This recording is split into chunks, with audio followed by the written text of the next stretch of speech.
Good evening, everyone. Happy half month. Happy half of the month. Happy month. Like happy half of the month. Like it's already half of October.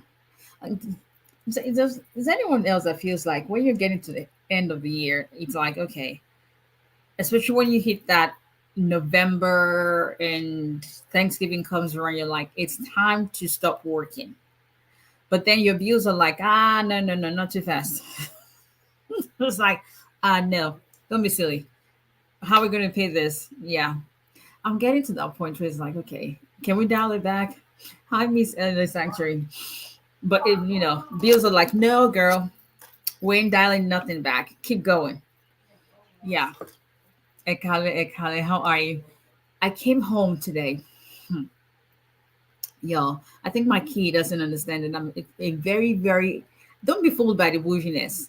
Very apt. There's some things like, don't play with me. Came home, came into my house. It was freezing.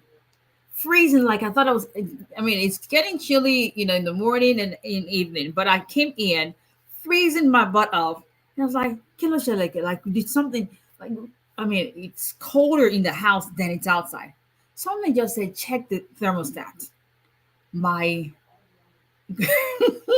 like, American kid that does not pay any bills and is my freeloading roommate, like I call them, had lowered this uh, um, uh, um, thermostat to 63 or something. First of all, this kid has no idea. Six in the South. Do you, as I said, TJ, do you have any idea how much I pay in power, electricity bill each month? Then you would bring it all the way down. Are you serious? And then took it off auto and put it on. It's not sanctuary. This is not last born come together. And no. I was almost passed out. I was like, how long has this been on for? And I was like, okay, calculating when he go back home because they're on fall break. Had fall break with his dad. I was like, when did the father drop him? How long has this been on? It's like, madam, look at this kid. What will I pay this month?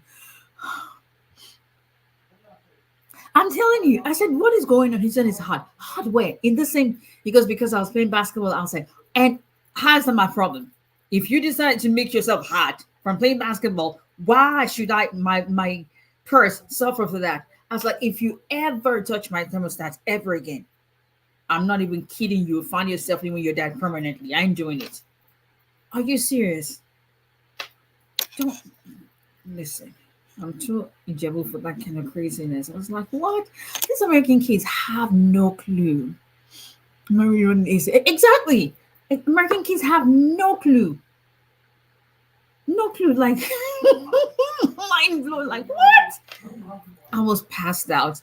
Tell him to please, because it's one more thermostat adjustment from. But anyway, hi everyone. Hi everyone. I thought I was the one that had issues. Like, oh my God, okay, what's going on? Is someone sick? I'm too young for. Actually, I'm wanting to turn thermostat all the way down. 𝒊𝒎𝒎𝒊𝒈𝒓𝒂𝒏𝒕. And you already know American power companies, they're so happy to send you the bills. So I still have one right here that I have not even paid. And then you want to listen. I digress. Anyway, this is what did TJ do? Welcome in last borns, last kids. Your last kids are just something. I'm telling you, I think last children, last borns have no clue about reality. Whether you're born in Nigeria or here, I'm telling you, because my younger sister, Simi is that's the baby of our family. That's princess of our family. They have no clue about reality. It's like, okay, they're in a world of their own. That's really what it is. So like, what? I'm telling you, yeah, you love them. It is not even funny. But anyway, this is attorney Abisola Adebola Olale, immigration attorney based in Alabama, representing immigration clients in all 50 states. And then I think I can call me because first of all, I don't know if I am one of those who always ask for extension to file my taxes because I'm not in a hurry to pay nothing. I know, yes, you don't get extension to pay, but I was like, I'm not. So my accountant still sent me bills. Yes, like, okay, this is what you still owe to Uncle Sam. Was like, yeah. And then the next day you come home and your child is like, that's not good enough. Let's get you to spend more money. Y'all don't make me lose it. Cause don't make me lose it. So I was like, don't play. Um let me not even, yeah. Anyway. Exactly. It was 63 or so, like anything on so bill yourself.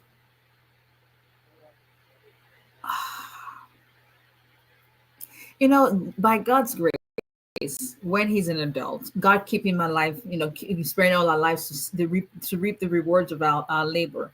I'm going to go to his house. The first day I visit his house, I am definitely going to visit in the summertime and going to turn the thermostat down. I don't care what system they have there. It's going to be the lowest it can be. Let anybody tell me anything.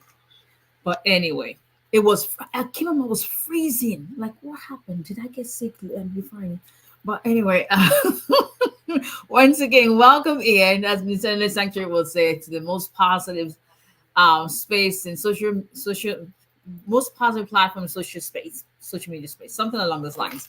But if we can help you your immigration case, we'll be glad to represent you. Keep in mind that immigration is federal practice.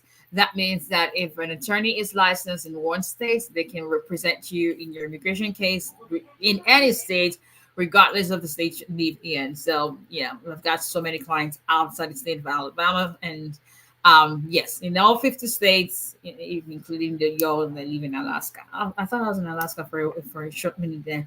But anyway, our contact information is 334-341-4475. Visit our website at 𝒊𝒎𝒎𝒊𝒈𝒓𝒂𝒏𝒕. Let me get my glasses real quick. I lock my thumb so I cannot continue to spend. Maybe that's what I need to do. Get one that I can lock. How do you do that? Well, the thing is, in almost 4.5 years of living here, I've just never had that happen. I mean, to be honest, so now that I know it's a possibility, maybe that's what I need to do. 334-341-4475. That's our contact number, 𝒊𝒎𝒎𝒊𝒈𝒓𝒂𝒏𝒕. TikTok, Facebook, Instagram, YouTube at 𝒊𝒎𝒎𝒊𝒕 Immigration. Reach out to us. We will be glad to represent you. Okay. All right. I will do that.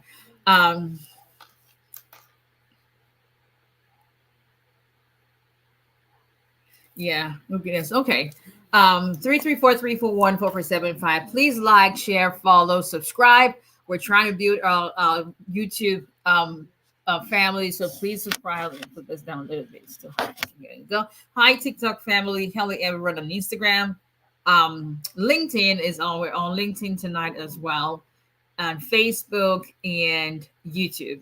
So welcome in. If you just joined us for the first time, you're wondering what's going on. We come live on Tuesdays and Thursdays, 8:30 p.m. Central Standard Time, 9:30 p.m. Eastern Standard Time Zone. Everywhere else, I don't know. Figure it out. So, but anyway, once again, we'll be glad to represent your immigration case. Starting off this week with we had one of our cases that my client, Mr. Mr. Jude, there's a common name. So Mr. Jude actually had a 751 he filed jointly with the spouse. Things happened in the marriage.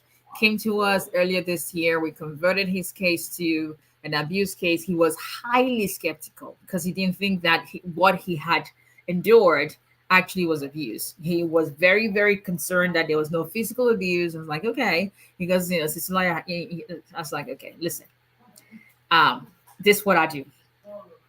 If I don't think you have a shot at it, I won't waste your time. I won't waste your money. I won't waste my time. But anyway, long story short, got into the office today, and so we submitted his case.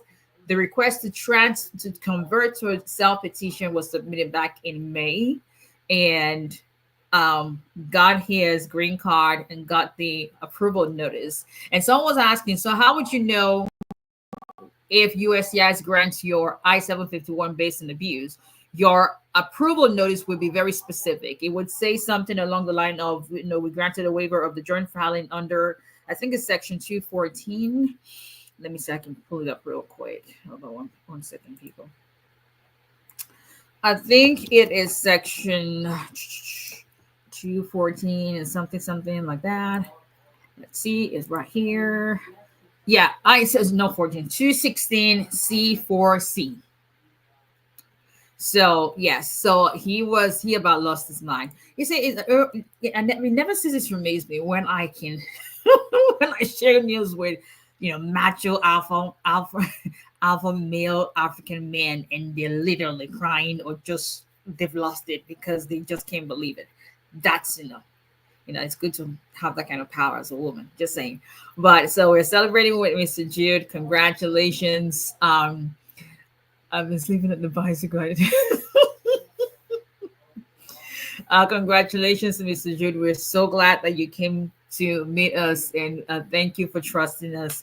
And we also had another VAR approval. So we're starting the week off really, really great. Miss S' case was filed October, I believe, almost exactly a year ago. It's not exactly 3 years ago. So give or take, that's how long it's taken. She's just a very, very deserving client. So using that as a point of contact to everyone who's still waiting on that for your turn and thinking, okay, the year is almost over. What's going on? Just hang in there. Just hang in there, because your time is coming. Those people do not have two heads. They serve the same God, believing, but just trusting that the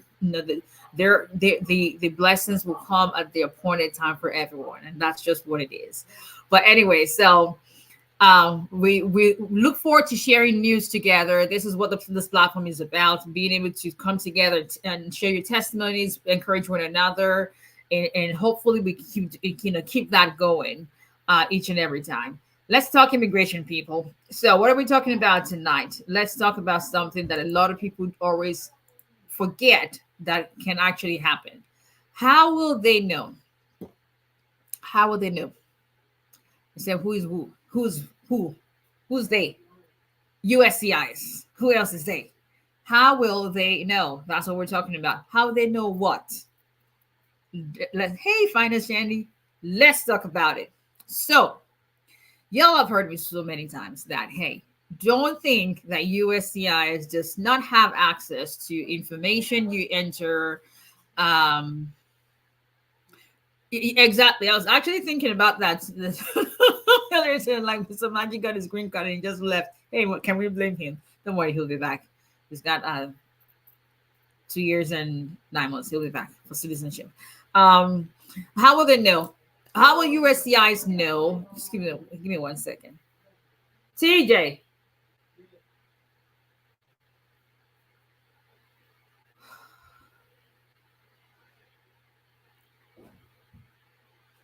Can you keep it down? How will they know? USCIS has access to information that you enter into anything that's got to do with U.S. immigration at the embassy, at the port of entry, wherever you are in this world. If you've made contact with the U.S. government and asking them for any kind of immigration benefit, please understand that USCIS will know what it is that you've requested. So how will they know, in the sense of how will they know what you have entered when you apply for your non-immigrant visa at the embassy? How will the USCIS know? Because it becomes part of your immigration record. And one of the things I always tell people is, if you've never, especially when you filed something and you're trying to make sure you don't contradict your previous filings and you're filing something new, one of the most diligent things you can do in your case is to do a FOIA request of your records. FOIA, FOIA, Freedom of Information Act.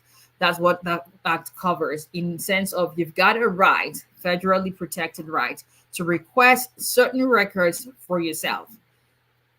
when you do such a record, and one of the things I do without fail is if you have a previous case, especially when you transfer into my firm or you've got a previous denial and you're trying to start all over again, I don't ever take cases like that until we've done the first step of doing a FOIA request of your records. I've got to see what it was that you submitted to USCIS, first of all, before we even move forward with any new representation. When you do a FOIA request of your records, part of what USCIS is going to show you or send to you, and especially if you specifically request it, and that's one of the things I do, is you're going to get a complete copy of the information you had provided to them when you apply for a non-immigrant visa. What does that mean? If you indicated that you were married when you applied for a B1, B2, F1, H1B, whatever the case may be, on your DS-160 application, which is the application for non-immigrant visa, and you not get to the United States and then you're filing for a green card based on marriage, and you indicate that you've never been married, please understand that USCIS has access to that DS information that you entered, meaning they've got a copy of your DS-160 because it becomes part of your file.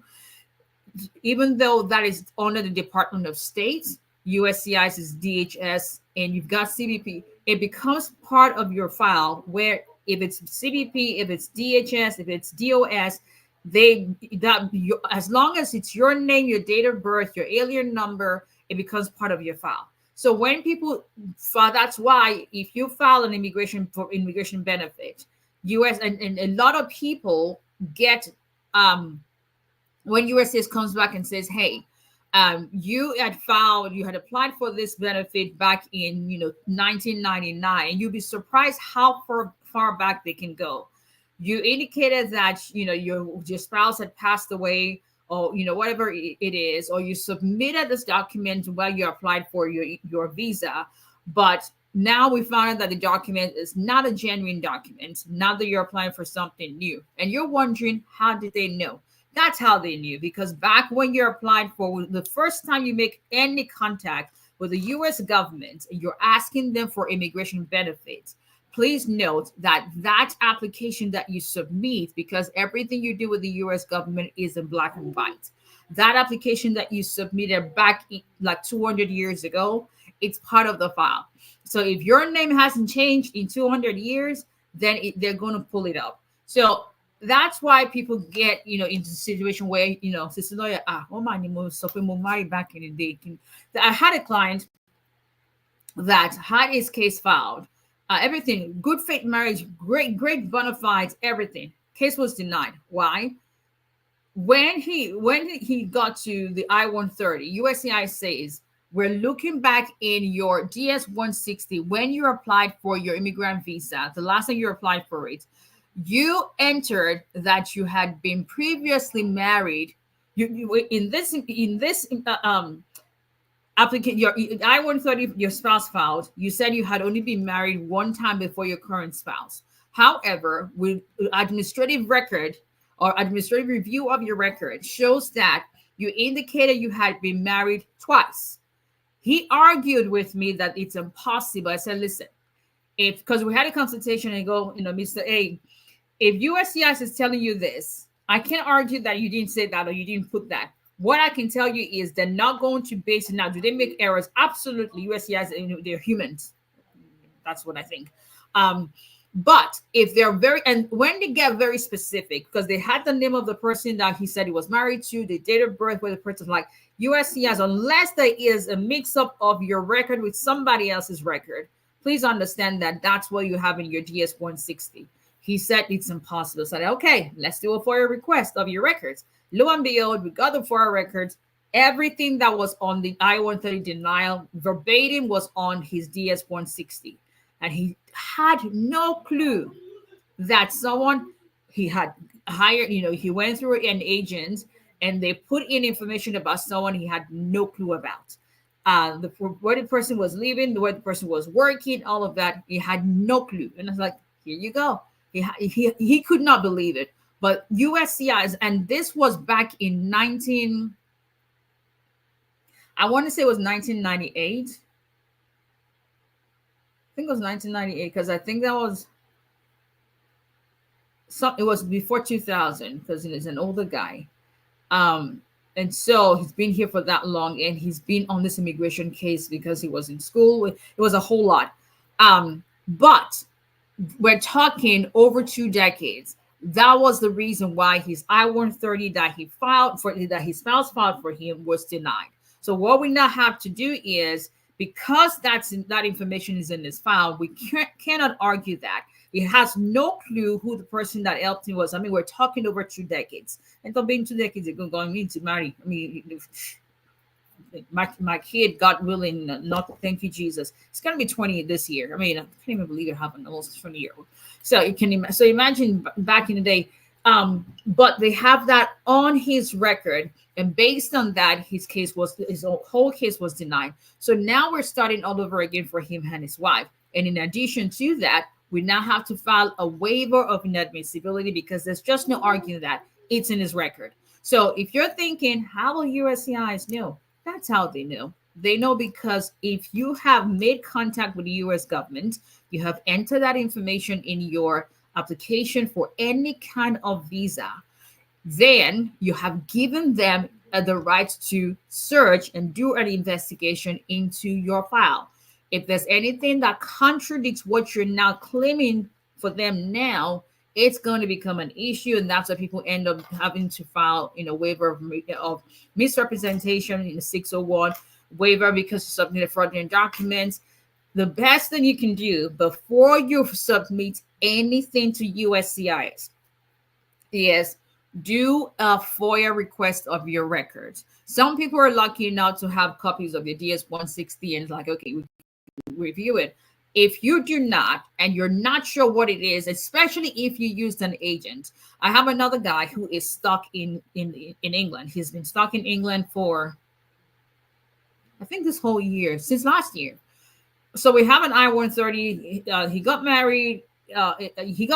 So his wife is here, but he was on a work visa, and he had completely forgotten that, what the agent had put in his, when he applied for his F1 visa, student visa, and went to London to apply for the immigrant, so student visa, and then he got a work visa, and he was leaving, he had to get the visa stamp to come back in. Went to the embassy to try to get the visa stamp. They refused his visa stamp. Why? Because they said that when he initially applied for his F1, he stated that he was not married. But then they saw other records, including an application he had made to the UK as well as Canada, stating that he was single. So that became an issue. And as we speak, he is still in Canada, in London. What we had to do was we put in the I-130, which we've already filed. We know that we most likely are going to come back because that information is already in his file, that he was married when he actually was not. He had no clue. He had an agent, said he's never been married before, but we did a FOIA request of his records. Lo and behold, it's right there saying that he was married. So the I-130, we had to do it as standalone because he's not in the country. We already know there's a high possibility we're going to get an RFE, and we have to explain that it was an error, what yada, yada, yada.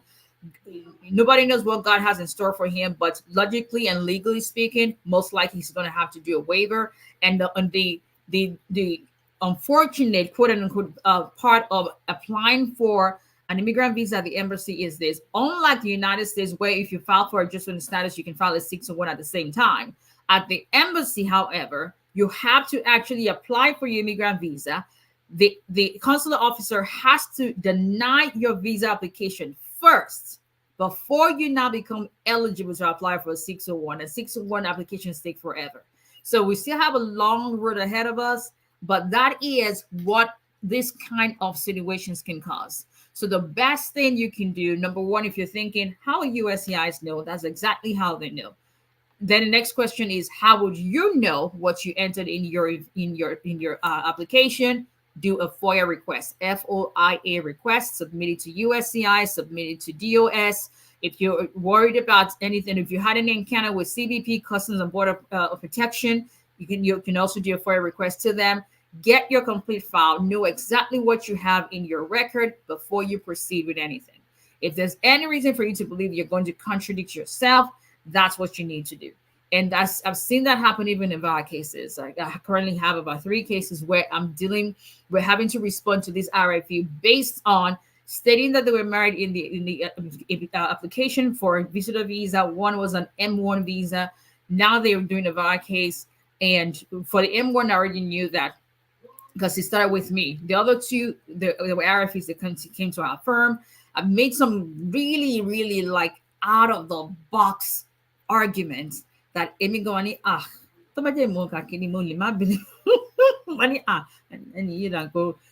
but as God will have it, many more times than not, it's worked. There was one such case where I had to submit an amended I-360 all over again with the response. You've got to think outside the box, but sometimes you don't get that lucky. So the best thing you can do is get your file, know what was submitted before you even, move forward with your case, just to be on the safe side, because you never know. Once you get entangled with that whole thing of waiver or fraud, it gets really messy. So hopefully this helps someone to get, to be proactive and look into your file and just be on the safe side with whatever it is you're going to be filing. And that's all she wrote, people. That's it. Just wanted to say, if you say, how will they know? That's how they know. All right. So please do not repeat questions. Put your questions in the comment section. I will try the best I can to go through everything and answer as many as we can. Hello, Mr. Kovina. How are you? I'm doing well. Okay. And thank you, Ms. Bana. So we go, once again, we go live every Tuesday, Thursday, 8:30 p.m. Central Standard Time, 9:30 p.m. Eastern Standard Time. Yes. All righty. Let's see. Happy Tuesday, Ms. Giwa. How are you? Hello, Fatu S. How are you doing? Hello, Mr. Davis. We're doing well. TJ is doing well. TJ and Company. He is doing. Hello, Mr. Rakoya. Greetings to you as well. Our educational disclaimer: general information when it comes to responses to questions, nothing specific to anyone's case. I would no, because I would have this video to say no. I already said it's not legal advice. It's just information. Do as you will with it. Is it helpful to people? Absolutely. But don't say auntie, and no, it's not going to be. Are educational documents a requirement for family-based immigrant visas? No, that's not a requirement. If not, a lot of people would not get that. Let's see. Okay. I applied for EAD extension 6 months ago. Until date, I've not received my receipt. I called USCIS and they said they can't find any filing in their system. What should I do? If nothing has been found in their system, you may be better off just sending in a new application or duplicate application. Hello, the signatures. Also, you can send an email to the lockbox email address with your number, your full name, your alien number, address, contact information, email, place of birth, date of birth, as much information about yourself. Then they can pull that up and see if there's anything in their system. And they usually will respond to your email. But other than that, you may have to start and start over again. Hello, Mr. Gabriel. How are you? All right. Let's see. Okay. Thank you. I did love. It's time to wash my hair, actually. Don't be fooled. Y'all are like, it's after a while, because I usually clean. I use dry shampoo and all that, but after a while, those don't work. It's like when you start hitting your scalp, like, okay, it's time to wash your hair. Let's go wash our hair. I'm not just a hair person. I'm telling you, I love this style because it just keeps my hair off my hair, my face. I'm not someone you won't find me sitting in the salon doing hair. Just because a lot of people don't believe me when I tell you. But growing up, I was a tomboy. Don't be fooled by the look. I was a serious tomboy. The only difference between myself and my older brother was I had earrings. That's all. My mom will tell you. That's it. Other than that, nobody could touch my head. And even till now, it's the same thing. I can do fashion all day, but hair, I used to have wigs at some point. I didn't even know what they are.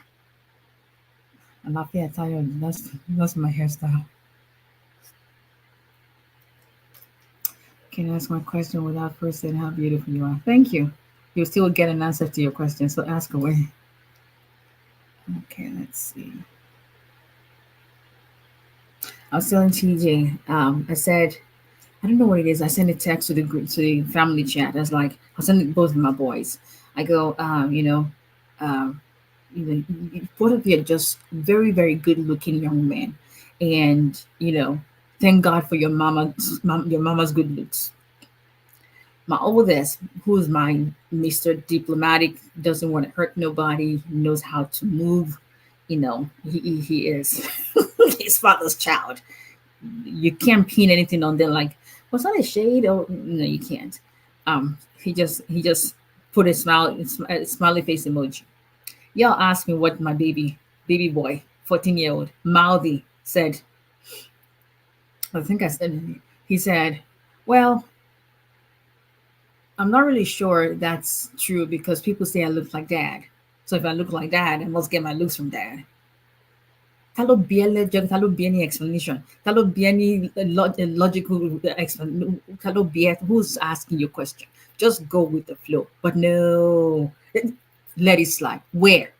He says, I mean, if I look, and as he said, but basically, when he says basically, or watch this, when he puts his, if I look like dad, I mean, it means I got my looks from dad.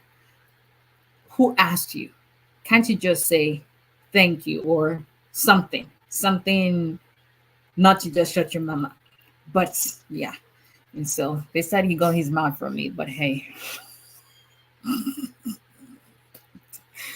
I just thank God. And sometimes I'm very, very grateful to God, but well, all the time. But sometimes I thank God specifically for TJ coming as a boy, not a girl. Because if TJ was a girl, he would be exactly like me. And I guarantee y'all cannot imagine another version of me living on the same roof. It's impossible. One of us will be in jail. Guaranteed. How long will it take to get interviewed after submit? I can't answer that question. That's very case specific. I would love to have a chat with you. We'll be happy to chat with you as well, Shars. Our contact information is 334-341-4475. Okay. So anything about how long something's going to take, please go on USCIS.gov.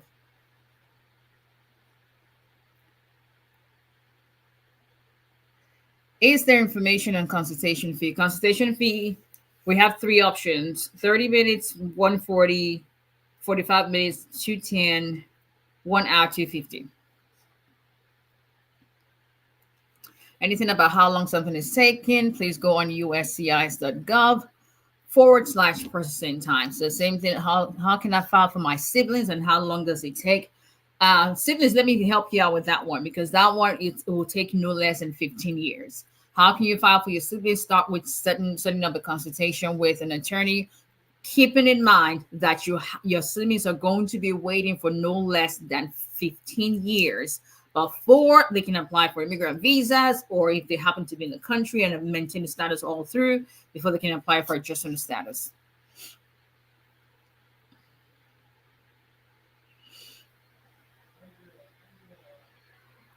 I-730 is transferred by USCIS to International Field Office. Is that good or bad? That shouldn't be bad. I mean, I would assume that you're getting closer to your case. And please, if I knew you had repeated your question like 6, 7, 8 times, I would have missed it. And so because you repeated your question that many times, I'm not going to complete the answer to that. Okay, so let's move that along. And this is Wahid. This is just, please do not repeat questions. You actually literally put this question at least 15 times. How do you, anyway, let's just move past it. And it still keeps going, still going. 8 months waiting for green card answer on the VA. How much longer? What do you mean on the green card answer after on the VA? Has your VA been approved? Thank you, Roxille Store. Okay. Is it normal for USCIS to have you fill out the form I-485 twice? I filled it out over 2 years ago. Why would they ask you to fill out a form? I mean, you submit the form. I'm not sure I understand what you're asking me. Okay.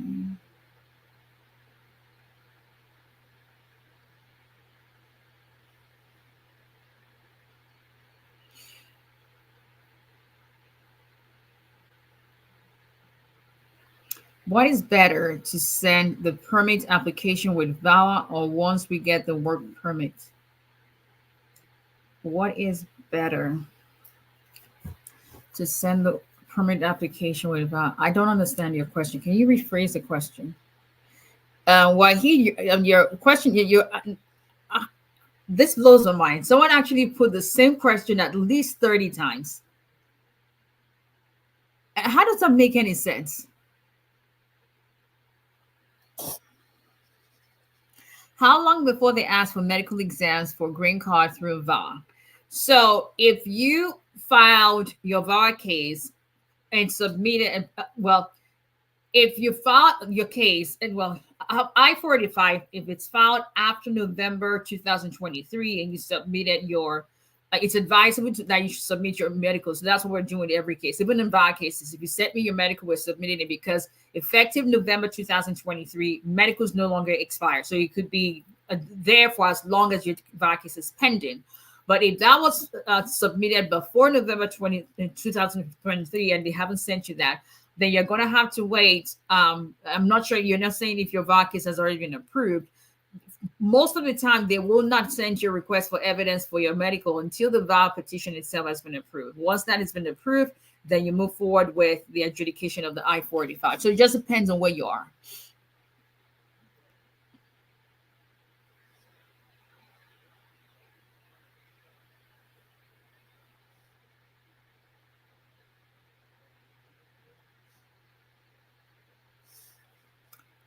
Okay.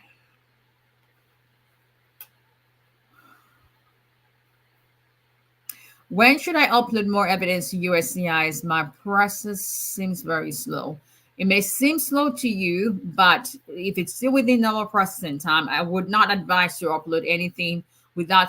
And here's the drawback that here's my reservation with uploading evidence that they haven't asked you for. I've seen cases where even in situations where we've sent quite a very, very strong amount and detailed amount of evidence, it depends on the officer that is assigned to your case. You may have someone who just is not going to take time to review it and it's a lot easier for them to just send you that RFE so they can buy time before they review your file. So I've had situations where I had to put in my cover letter that it seems y'all just decided to ignore the overwhelming evidence that was sent. So I'm resending it to you again, in addition to this. My point is, if you have given them everything you have now, and it just so happens they now send you a request for evidence, what are you going to send? So I usually say, as long as you've sent something, leave that alone. In the event they ask you for something, send a request for additional good fit evidence, you have something else to add. If they decide to schedule for an interview, you've got something else to take with you to an interview.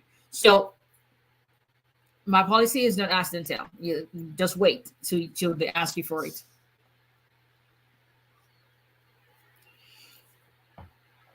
My work permit was denied twice. The reason is 150 days, but I applied affirmative asylum 250 days.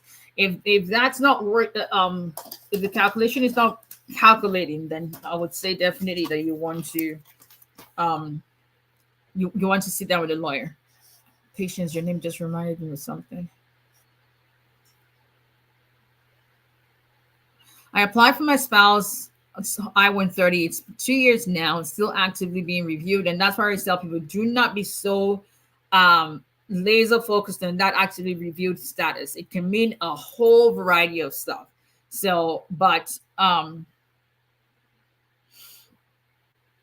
so what I would just say is, if your case is still within normal processing time, depending on the category, then it's not going to be uncommon if you are a green card holder and your spouse's case is still pending 2 years. That's not uncommon. But if you're a citizen and it's more than it's not out of processing time, then maybe it's time to get an attorney on your case. Ombudsman inquiry, congressional assistance request, calling to USCIS and seeing what can be done. Those are options that you can explore. If Trump wins election, does he have power to change Biden policy? Unfortunately, he does. Not the law. Policy is different from law. So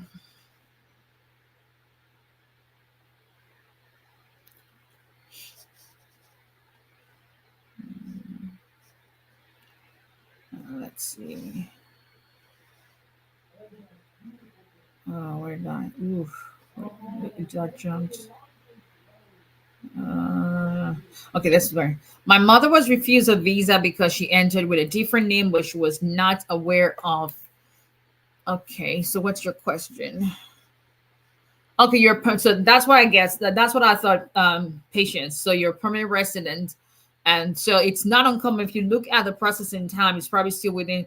If you are eligible to become a citizen, then that's what you want to do now, because it's going to push your case forward. That's what we're doing with one of my clients too, who we filed while she's still a permanent resident. So hopefully we'll get the we're working on her case. I'll hopefully get it out. What I'm seeing is the scheduling citizenship applications really quickly. All the cases that I filed in September, I want to say all but maybe 2 have not been scheduled for interview because obviously election is coming. So because your mom could not read it right. This is a forum to just, for very quick responses. There's more that needs to be done. In your case, if your mother couldn't read it right and she was giving something, you may want to start with a FOIA request. But the best thing you can do is to sit down with a lawyer and figure out what the next step is for your mom.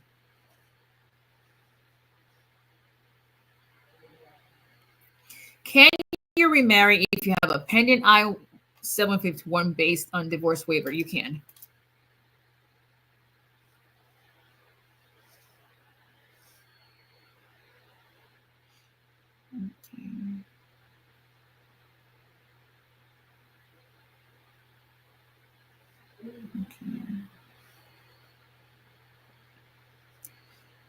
Patience, how did you get your green card?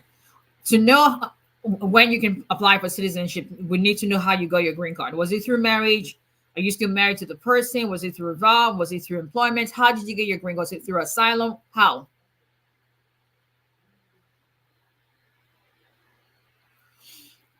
I sent 520 to USCIS instead of 260 for work authorization. What should I do now?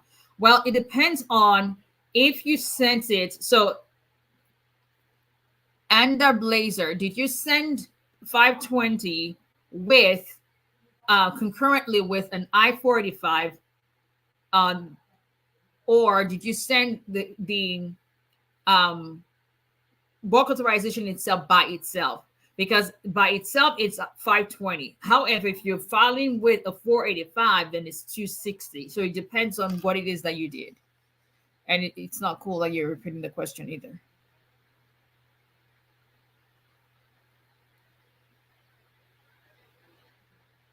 Patience, how did you become a green card holder?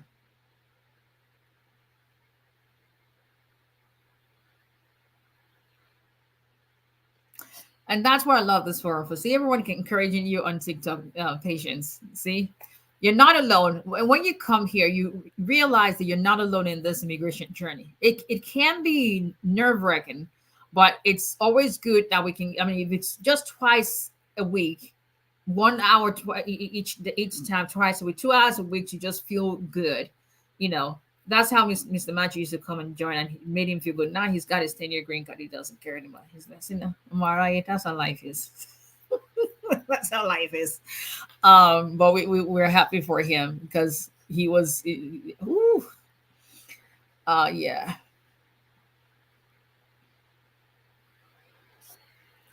If I want to invite my girlfriend in Italy into USA, do I need to go through a lawyer or just fill out the form? What form do you want to fill out? What form do you want to fill out? Hello, Miss Tutola. Oh, you won a DV lottery. Congratulations. How long ago was that? Oh, 3 years. Oh, then you've got 2 more years to go. So you've been here. So you've been a green card holder for 3 years. And if you look on your card, it would have your residence since dates. So count 5 years from that residence since date, and you're able to file 90 days before the 50-year anniversary. Before you've done 3 years. Before you know it, 2 years will pass by. But I'm hopeful that you're not waiting another 2 years before his I-130 hits file. But it's not uncommon because you are a green card holder at this point. It's just it's actually that's expected. What can you do if USCIS lost your green card but claimed they delivered it on their website? You just have to file a new one. It's going to be a waste of time trying to argue USPS, anything USCIS, USPS. I sent a client, I think it was sometime in August. August, yeah, be last month. One of the two. Send them their green card. Overnight. Overnight delivery, guaranteed delivery. It took 12 days. It was stuck in Montgomery, Alabama for about 7 out of, it was crazy. It was, and thank God, that's why I never send anything without tracking. If I'm sending you anything, I just don't. By practice, we always will send you anything that has to do with your immigration case. It has to be tracked with the mail. And God knows, I can't even tell you how many times that has saved me maybe to do a service request to reopen when USCIS denies something wrongfully. And they're like, because do you remember when I sent this to you? Do you remember this person in your office signed for it? We ain't doing that. So thank God I did that, because if not, how do you argue with that? So if the tracking is showing that it was delivered to you, just have to file a new one, file for a replacement. That's all you can do. Okay. Well, if you're looking for another one without paying, it's got to be based on DHS error. That's not DHS error, unless you can prove that. Even if you say USPS lost it, it's not DHS error. The only other thing you can do is to apply for fee exemption, a fee waiver. Other than that, you're going to have to pay. Yeah. Okay. Anything about processing time, go on USCIS.gov. So you're making us laugh. That's probably the thermostat. The American kids have no clue. And you can't blame them when they don't pay bills. You don't pay bills. How would you know? Say I'm hot. Please be hot. Be hot. I'm sure your house is hot, or you go back there. I don't have time for that.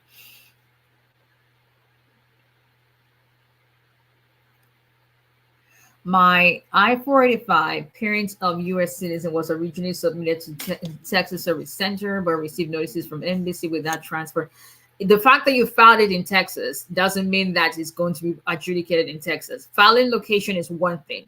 Adjudicating location is another thing. So, yeah. So, and the hub for all those applications, especially for immediate relatives, usually is embassy.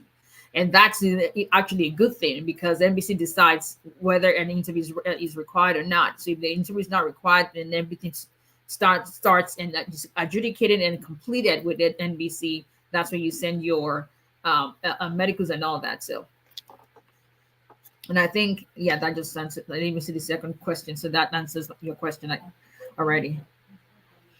Okay.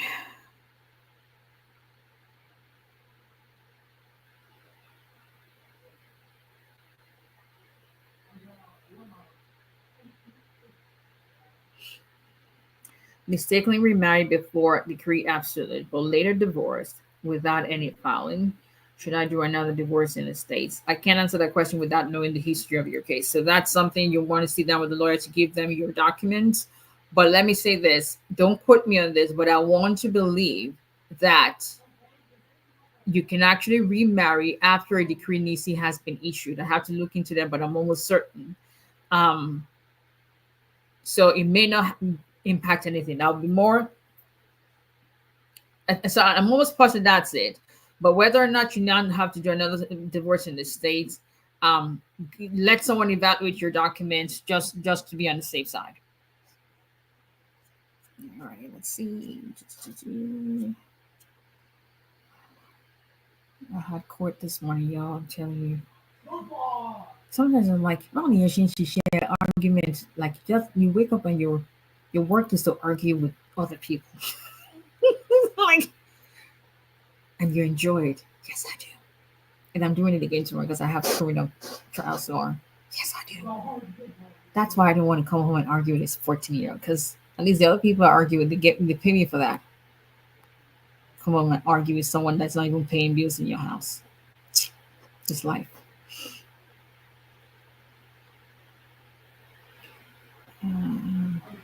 This Peggy says I just prayed with him and closed the door. I didn't even say long.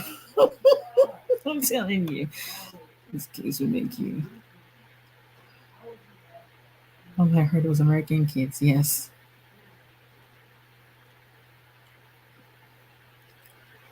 Please go say love you to him, Miss Peggy. Because in American kids, if they don't hear you, like before you know, they would tell them in school that no, that's anyway. Listen, I had a dependency hearing this morning. Dependency basically child neglect abuse cases. So I was looking through a file, and I was smiling. And one of the caseworkers asked me, "Why are you smiling?" I said, "Is this the reason why we're taking a child from the home?" And I said, I'm not trivializing, but is this the reason?" And she goes, "Yeah, we did some investigation, yada, yada, yada." I said, if this is the reason, I guarantee you that every single African parent will be in jail for this reason. Because, see, the person you're looking at, that's not anything compared to the whooping that my mama gave me. Let me roll my eyes. And guess what? I turned out okay.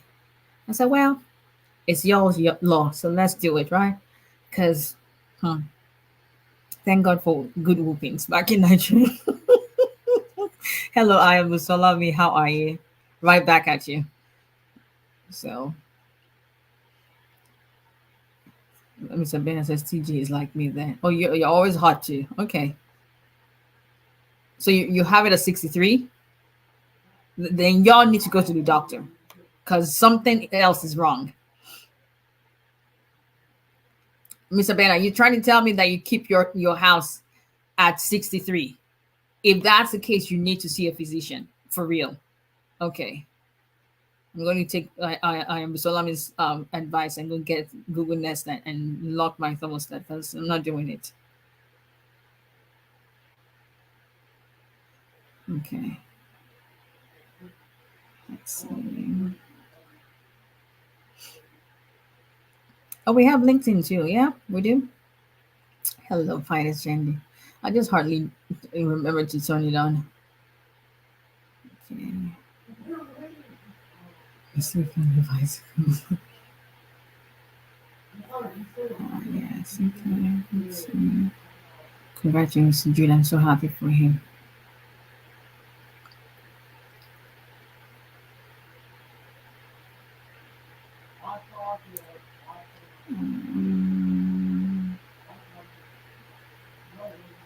Okay. I'm still in shock, ma'am. That has to be Mr. Jude. I'm not going to say what his username is. Well, if that has to be Mr. We're just talking about you. If that's you, just give me a thumbs up. Jude is a common name anyway, so you. But anyway, it's not we're celebrating with him, but I just because of his kind of case, we don't know if his yeah. But if that's you, just give me a thumbs up. That has to be you. I'm so happy for you. You have no idea. So happy for you. Let's see. Okay.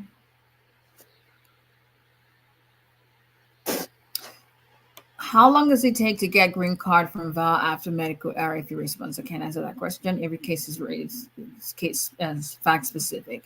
What are the chances of RFE in a VAL case that I filed 3 years ago? Just got RFE today on my application on DS-16 saying I was married. Why I'm not exactly what we talked about. What can I do? You want to, if you don't have a lawyer, This is not the time to be penny wise and pound foolish. You want to get at the very least get a consultation in and know what you need. I've done this kind of cases before. Every kind of argument depends on the person's case. I had one where we had to send in, like I said, an amended I-360 because she said she was married on her DS-160. Val said she's only been married once to the abuser. So I was like, I'm not worried. She just did not know. She came to me and we figured this out. There was like, y'all, I'm taking the fall for a whole lot of clients. That's like, what are you gonna say? I already told you it was my error. Oh, it was my error. What are you gonna say? But then if you start without me, there's only so much one can say. So it just depends, and that's exactly what we talked about tonight. Before you file, please note how would they know? That's exactly how they know. So do yourself a favor and get to speak with your lawyer. My friend's VA is pending. Here we go, Miss Geraldine. Based on after response to an RFP, but can they apply for visa lottery? I mean, if they're not, they can do visa lottery and maybe picked and selected. The question is, can they get a green card through that? But if they've overstayed, you can adjust status. You're going to be right where you started from. Hello, Miss Sophia. How are you? He doesn't give up. He's his mama's child. He has a response for everything. Has a response for everything. I'm currently on adjustment status I-485 as the beneficiary. I'm considering applying for Canada PR2 as I'm eligible. My question is that I hope it won't affect the I-485 here in the United States. You apply for permanent residence in another state. I don't think it will, but I mean, I personally, I would not suggest to do it concurrently. That would just be me, but people have PRs in Canada and still apply for permanent residency here.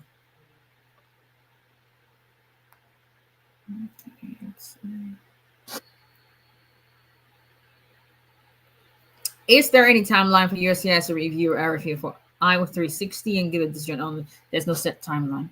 I came in with a visitor visa and I'm not going back anytime soon. What are my options? Your options will be to sit down with the lawyer and figure out what your options are. Okay.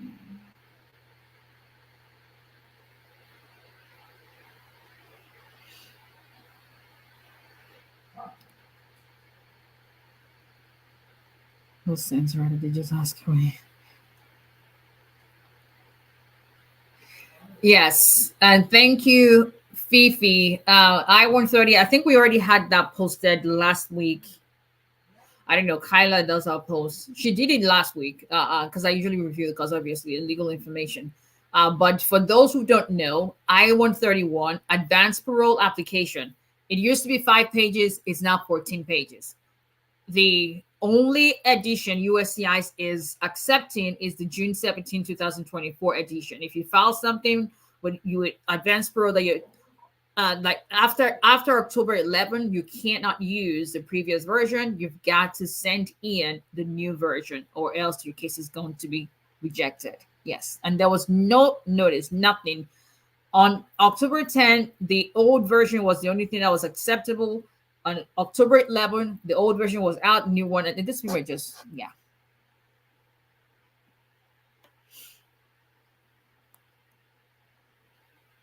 So thanks for bringing that up, Fifi.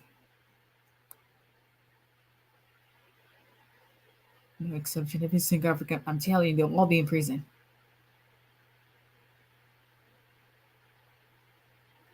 Miss Abena, your house is at 65 degrees. Hello, Epic Movie. Your house is at 65 degrees. 65 degrees. And you live in cold in the cold area. I mean, even in the South, I don't put my house 65. What? Okay. The earrings, the glasses. Thank you. I'm loving this. I got the wine color in these glasses, and I love this so much. I was like, I need to get a black. Listen, what can I say? I'm trying to get back into the dating scene. When I tell my kids, always like roll their eyes, like I'm trying. Even when I can make time. Statement. Thank you, Ms. Abena. Had to discipline my 13 years. She went to school, and there were signs of that. DSCS was called. They recommend canceling. Doesn't have to go to court. Do you believe this can affect my bar case? I'm sorry you have to deal with that. That's exactly what I was talking about. I mean, there's abuse and then there's discipline. There's some forms of discipline that in the US is considered abuse. Make it make sense. It's just what it is. As long as you have, it depends on what it is, because I'm one of the deputy attorney generals for Alabama for Department of Human Resources. So this is what I do, and it would just depend on what the investigation report has to say. That's where I start from. So depending on that, because obviously USCIS will have access to that. Now, because it's going to be a confidential record, it may show up in their own investigation, and they may now require you to give them a copy, or they may have to subpoena it directly.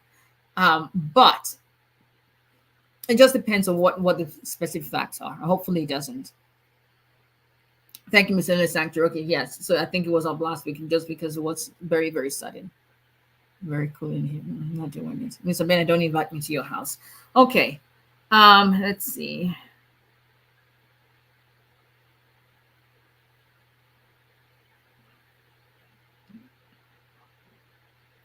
All righty.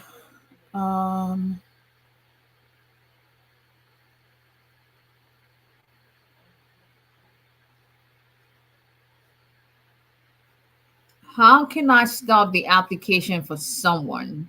He is not right. I need to stop the process. I fell for it, but okay. I'm sorry. I won't call yourself. Hold on. What's going on here? Uh-oh. Did we lose audio on? You may not. I don't know what's going on TikTok.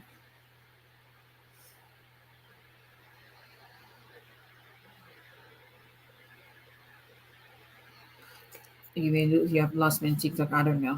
Something happened. But anyway, I'm sorry that you're having to deal with that. Hopefully you can get some resolution. But unfortunately, I don't stop applications. That's not part of what we do.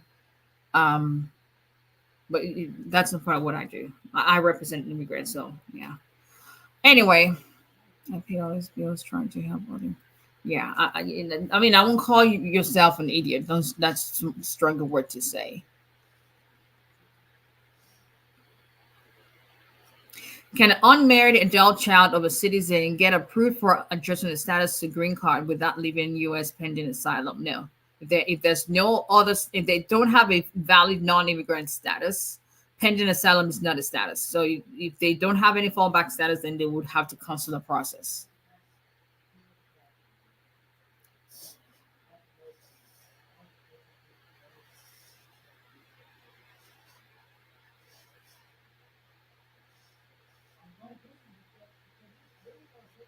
May I know how I can get the FOIA? If you go on Google, just put in USCIS FYA, CBP FOIA, DOS FOIA. This websites, the exact website will come on, and you just follow the prompts.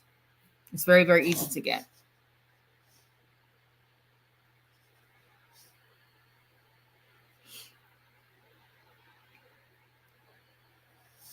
Okay. All right, people. Okie dokie. I think on Thursday we'll just do an hour of questions. Can I apply for a visitor visa if I started the K1 process?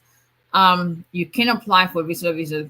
Your fiance can apply, but because you've already, if you submitted a K1 I-129F and it's pending, obviously their name is going to be pulled up and they'll see they have something pending. It doesn't mean it's going to be an automatic denial, but they can try. But just so you know that that's something that can be factored in. Is the VAG case moving fast? It's 3.5 years. That's what it is. I got my I-130 approved. Congratulations. What next? Hopefully your I-45 will be approved as long as there are no inadmissibility issues. Okay. All right, everybody. Thank you. Always, always, always. Just self-petition with my condition for my green card. Just self-petition and remove my condition from my green card. Okay. Just self-petition.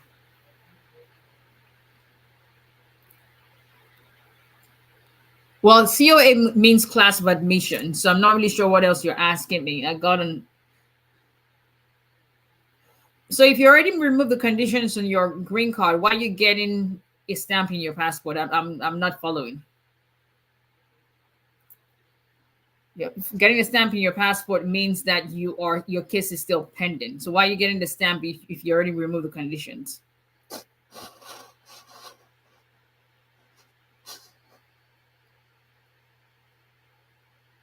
What do you think about I-45 withdrawal after interview? I don't think anything about it because I don't know why you're going to be drawing. I have no clue about the back background of the case. So it needs to be a popsicle 65. I mean, 6. That's crazy. You're welcome. Okay, let's see.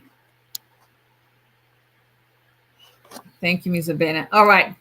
This is always very refreshing, y'all. I'm telling you, there's nothing like it. I truly think that this brings everyone together and be able to,